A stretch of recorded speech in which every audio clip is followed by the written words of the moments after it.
Olá, meus alunos. Sejam todos muito bem-vindos ao nosso primeiro módulo da disciplina de Introdução à Narrativa.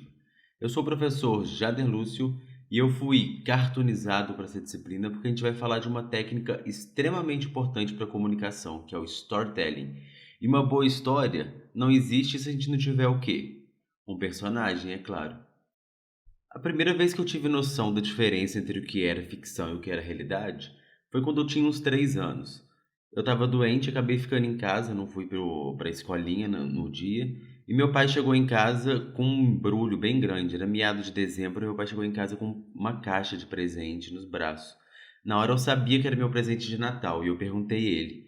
Ele inventou uma história, disse que encontrou o Papai Noel numa venda que ele estava fazendo na mercearia e o Papai Noel disse que ia ter muito trabalho para fazer no dia 24 e achou melhor entregar o presente antecipado. Foi naquele momento, primeiro, que eu descobri que Papai Noel não existe.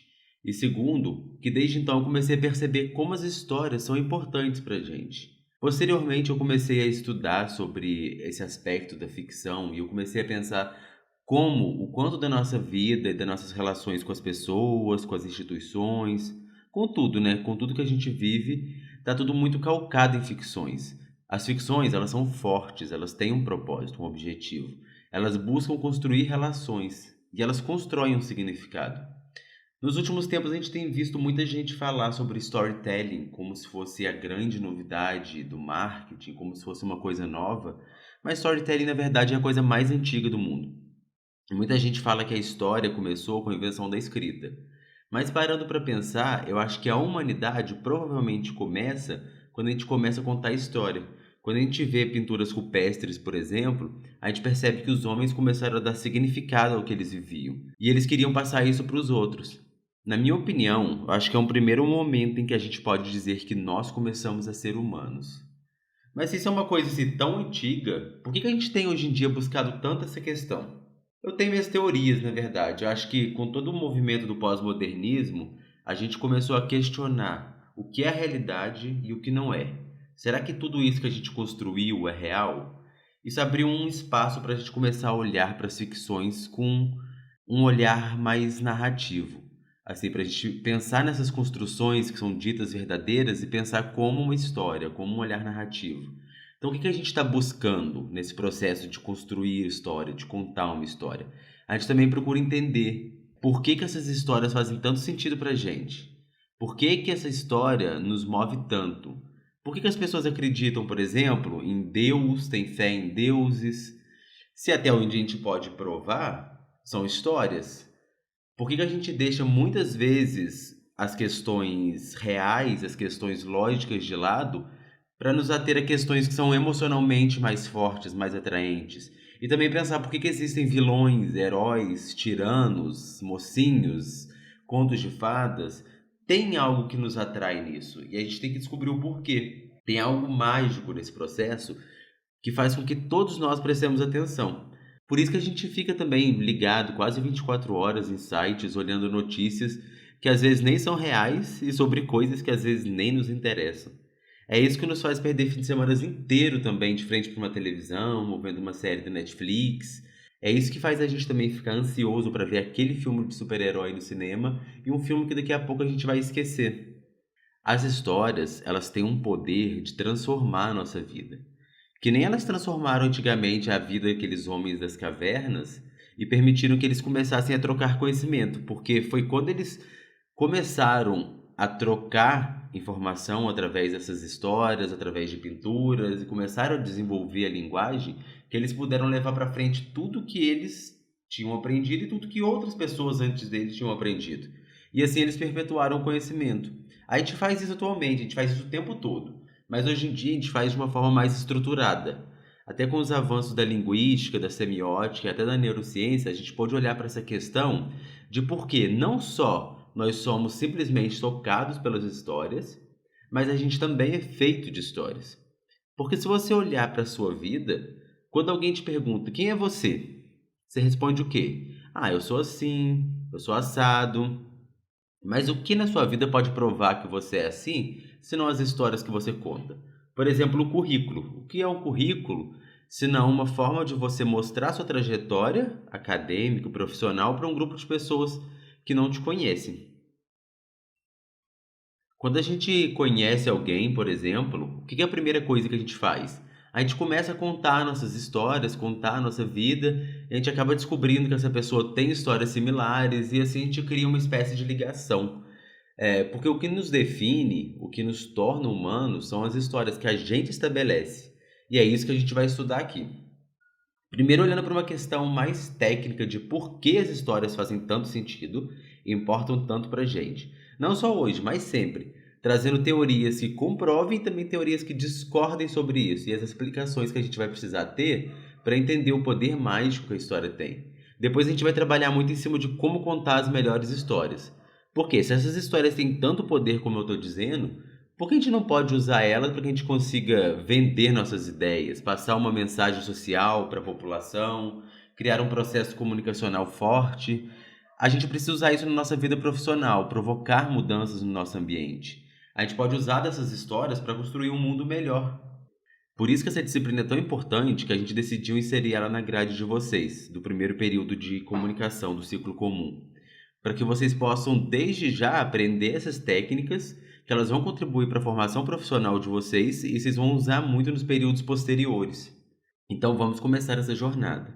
Vamos ver que nesse momento, por exemplo, vocês estão construindo a sua história. E o personagem principal não vai ser eu. Eu fui criado, eu sou só uma ferramenta lúdica, fui criado para ensinar uma técnica. Mas vocês são os personagens principais.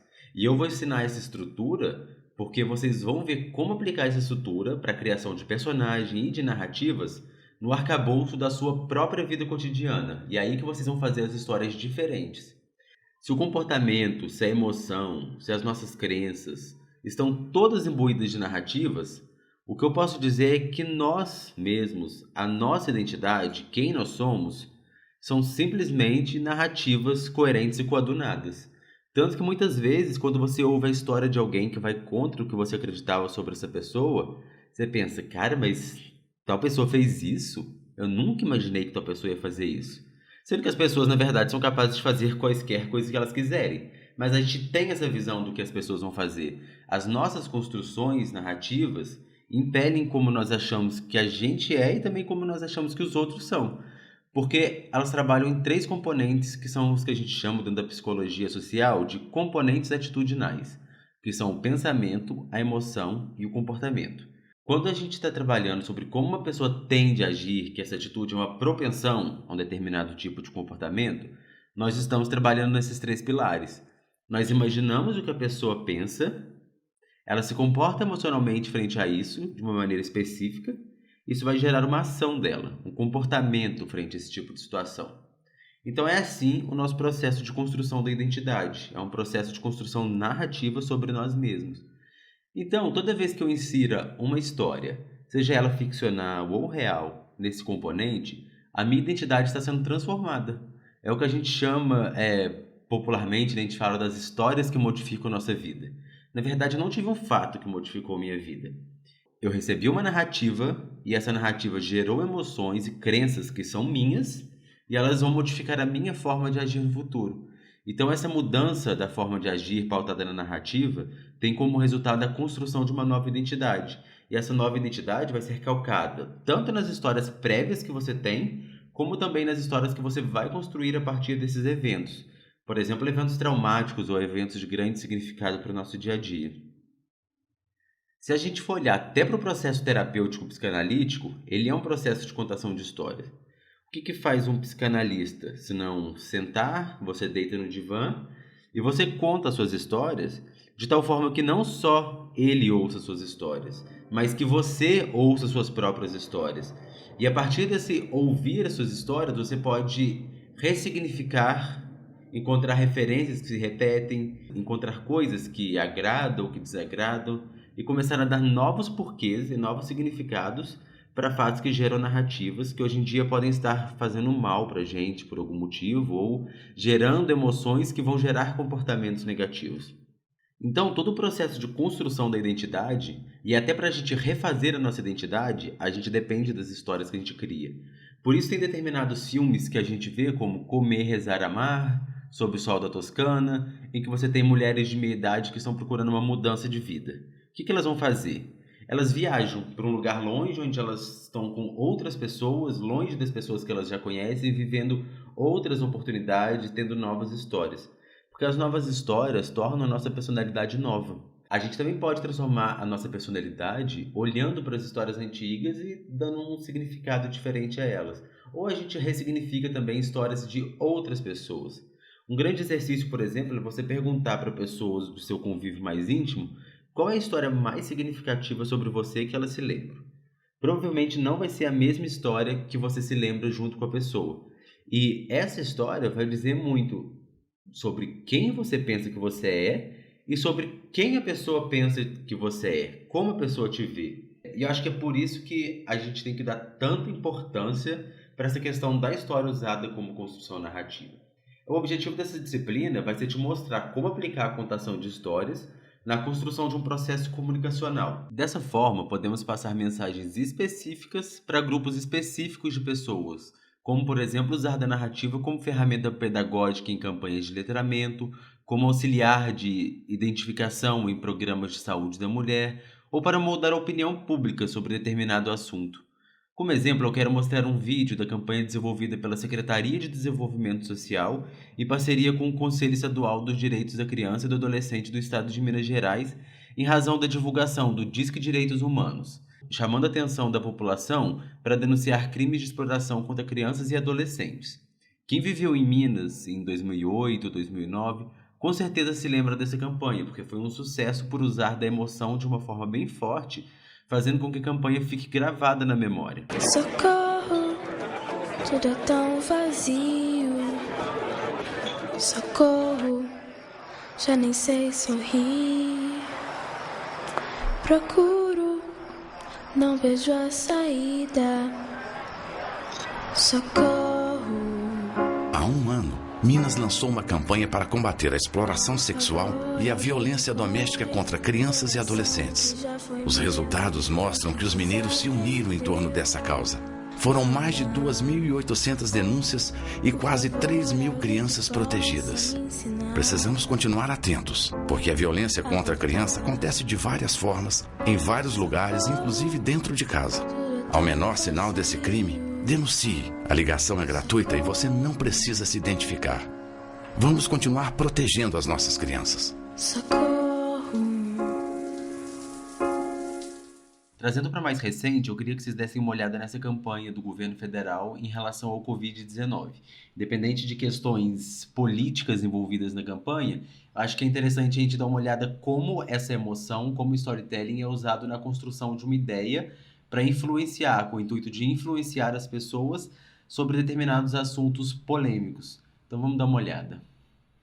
Para os quase 40 milhões de trabalhadores autônomos, o Brasil não pode parar. Para os ambulantes, engenheiros, feirantes, arquitetos, pedreiros, advogados, professores particulares e prestadores de serviço em geral, o Brasil não pode parar. Para os comerciantes do bairro, para os lojistas do centro, para os empregados domésticos, para milhões de brasileiros, o Brasil não pode parar. Para todas as empresas que estão paradas e que acabarão tendo de fechar as portas ou demitir funcionários, o Brasil não pode parar. Para dezenas de milhões de brasileiros assalariados e suas famílias, seus filhos e seus netos, seus pais e seus avós, o Brasil não pode parar. Para os milhões de pacientes das mais diversas doenças e os heróicos profissionais de saúde que deles cuidam, para os brasileiros contaminados pelo coronavírus, para todos que dependem de atendimento e da chegada de remédios e equipamentos, o Brasil não pode parar. Para quem defende a vida dos brasileiros e as condições para que todos vivam com qualidade, saúde e dignidade, o Brasil definitivamente não pode parar.